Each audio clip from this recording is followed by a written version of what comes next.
Welcome to episode 547 of Salsidoparanormal. And tonight we are talking about haunted places in the U.S., restarting that series again. As always, you can find all episodes of the show along with links to social media and other ways to contact me at the podcast page. And that is salsidoparanormal.podbean.com. That's SALSIDO paranormal.podbean.com. Always happy to hear from you all, whether you have comments or questions or topic suggestions or stories of paranormal experiences, whether they're your own or from others that you trust. Happy to either read those or have you join me on the show to talk about them. Thank you all for listening, whether you are here for the live streams on Discord or if you listen to the podcast or YouTube feeds or on the Troubled Minds Radio Network, KUAP Digital Broadcasting. There you can hear replays of the show, two of them, 2 episodes, every night at 6 p.m. Pacific, 9 p.m. Eastern, right before Troubled Minds Radio comes on. As always, I want to thank Michael Strange, host of Troubled Minds Radio, as well as Liam Martin, host of the Eggs on Minds podcast, for producing these shows and putting them up on the station as you hear them with the music at the beginning and end of every episode. If you want to help the show, there are some different ways to do that. You can always share the show with others and rate and review it on your favorite podcast platform. You can also find paranormal fiction and nonfiction books I've written over on Amazon. You can also sign up to the Patreon page, where you'll get one extra episode of the show per month of true paranormal stories from the web. And that's available to all paid membership levels there. Or you can also make one-time payments, donations, I keep saying pay. Anyway, one-time donations through PayPal. I guess that's probably why. And help is never expected, but always appreciated, as there are expenses in making these shows, from equipment to research materials to travel expenses in some cases. So I think that covers all of that. Again, this is a sort of a relaunch of the Haunted Places in the U.S. series. Figured out a way that is easier on my eyes to sort of just find a group of places to look into for each state. Again, using Claude, the AI, to help make these lists for each state. And then I just look into them. And it's a lot better than looking at a website and going through 3 to 5 entries that I can find no other information for online before finding one that actually works for the show, that has a couple articles attached to it.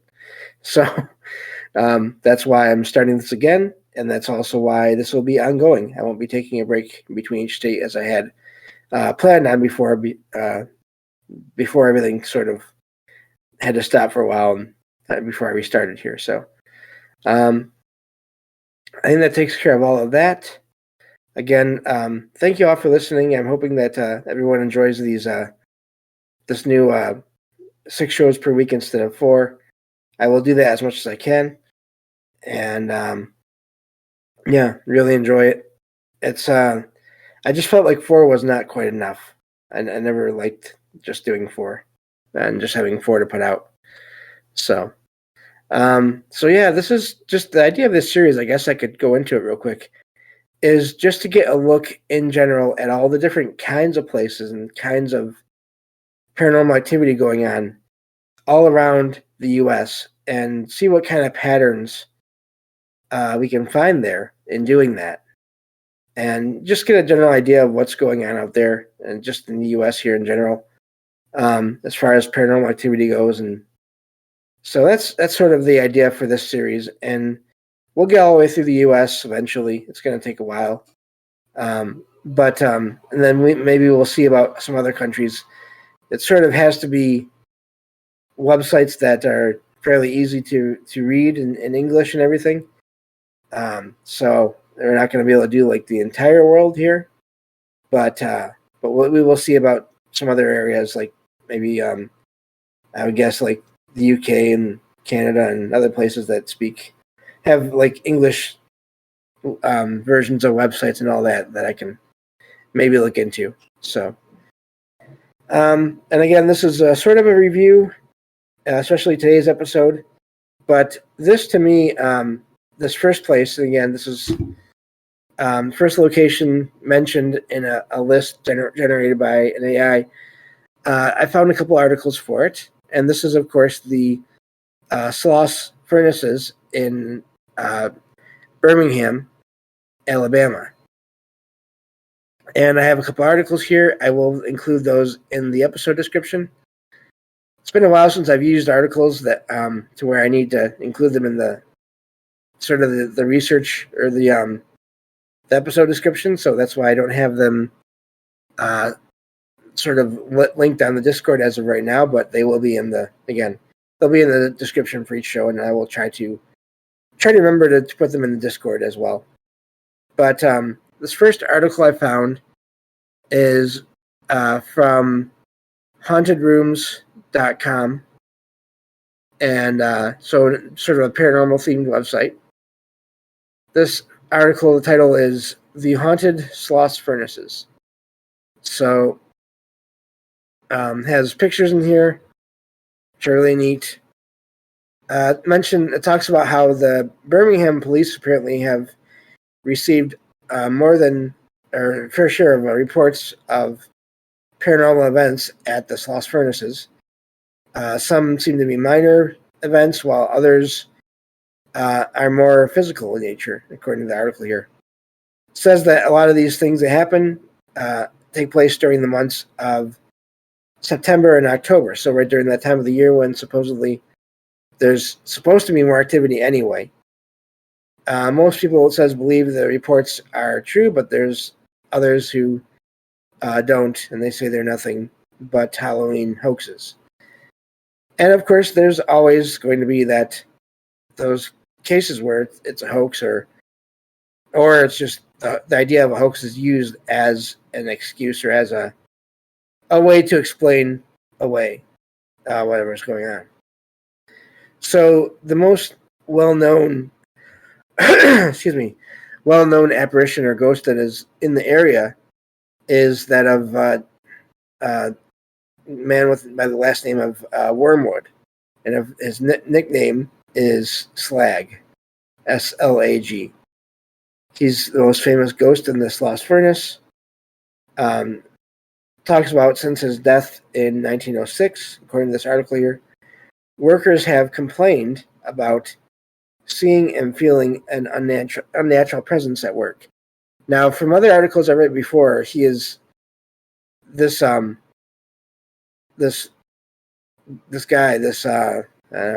Wormwood. Excuse me, I can't talk. According to legend and everything, he was not well liked by the other employees there that he sort of was a manager of, and so there's a lot of reports again of accounts of employees who felt like they were mistreated by this guy. So mentions that, but even after his death, there was activity that seemed to some people anyway, indicate that the spirit of this man was still there. Apparently, in 1926, there was a man. Let me see here. A watchman that was injured after he was pushed from behind and told to get back to work by an unknown presence. Another case, three supervisors were apparently found unconscious in one of the boiler rooms in 1947. All of them said they were approached by a man who was burned badly and told them to get back to work. So apparently, I remember this from one of the other articles I had before.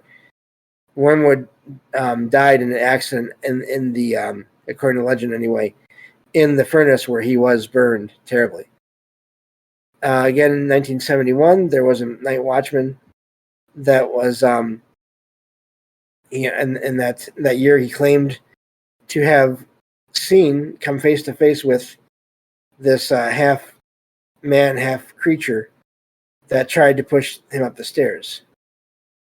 And then when this watchman refused, he was attacked by this entity. So again, this is physical contact, supposedly. He was examined and found to have intense burns. So even without whatever else may have happened, there were burns found on the man. This is one of those rare cases where I do cover sort of negative reports of negative presences and locations.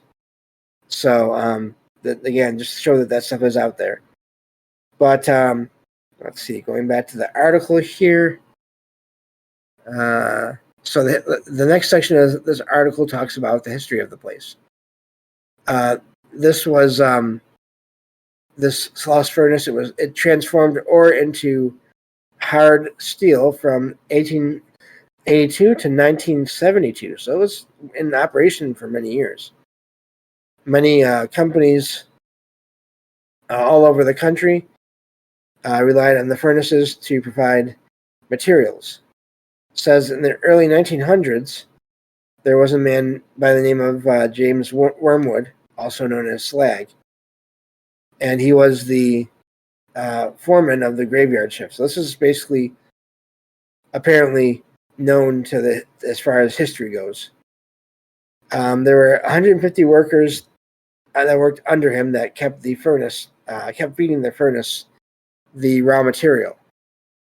And it mentions here, as I said earlier, Wormwood was not kind to the workers. He made them go on or take dangerous risks in order to basically increase production and impress the supervisors. So now, during this time as while he was a foreman, there were death records that show that 47 men lost their lives, and there were many accidents that left others unable to work again. So let's see. The workers also were not allowed breaks or holidays. So that is quite cruel there in a way. So now in 1906, again, this is a section on the history of the location. Wormwood lost his footing at the top of the highest blast furnace and fell into a pool of melted iron ore and passed away and died instantly there. So there's a lot of speculations about his death. Some people think that, let's see here. Some people think that he was pushed by by some of the other workers, sort of in revenge or in retaliation for the way he treated them. So now, this is something I forgot to mention, but I'll make sure I do that from now on in these shows.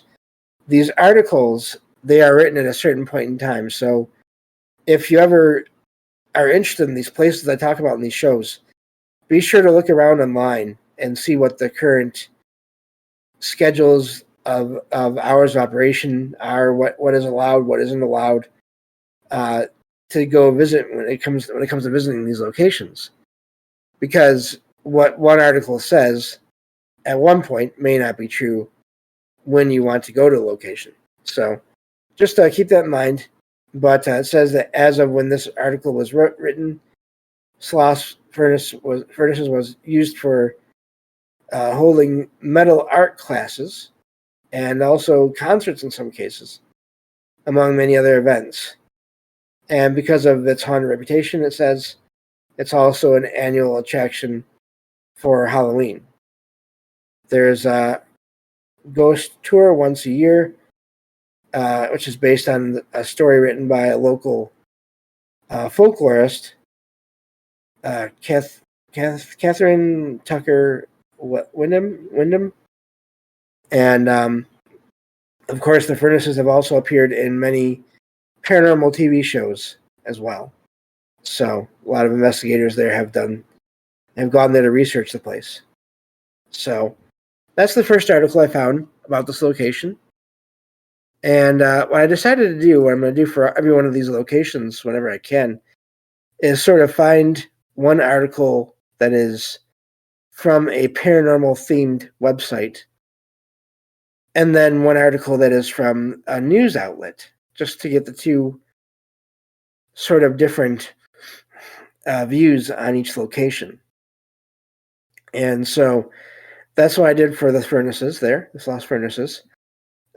This other article, what the web page, is from the website wvtm13.com, and this is a news outlet again. It's a WVTM, sorry, not N, VTM 13, and the title of the article reads, let's see here, Sloss Fright Night Furnace ends 22-year haunted house run in Birmingham. This is from a couple of years ago, and so this talks about that. Let's see here. Apparently in 2022, let's see here. Got to scroll through all the ads. So they made this announcement that they were going to close the event, this one event, which is like a haunted house. And again, this is a haunted house experience and attraction, not so much the paranormal side of things. So that's not the same as any kind of ghost tour or things or historical tours that happen there. Mentions that the producers, actors, technicians, and special effects masters all wanted to thank everyone that supported them. But so, of course, it talks about the historical nature of the site. Mentions that the Sloss Furnaces, which are a National Historic Landmark, are run by a board affiliated with the city of Birmingham, as of when this article came out anyway. Again, I don't know for sure as of now. And so apparently the board thought that this event was too disruptive to school tours and other operations. So it was also pointed out that they do not consider the event well aligned with the mission of the site or image that they want to present. So that was why that was canceled. But that was that one event. So let's see here. They were also only offered a small amount of days to do the event. So this is more going into, again, one of those events. And that's basically the article there. But yeah, this has been featured on a couple of different shows, TV shows. And that's where I saw the place first, was on TV.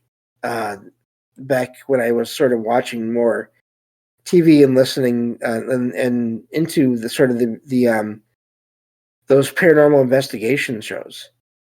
And again, as I've talked about, I've sort of learned some things over the years to where those shows are not always in control or not always being run, and not usually, I'm guessing, by the paranormal investigators. So there are the companies that produce those shows that demand that they be interesting, obviously.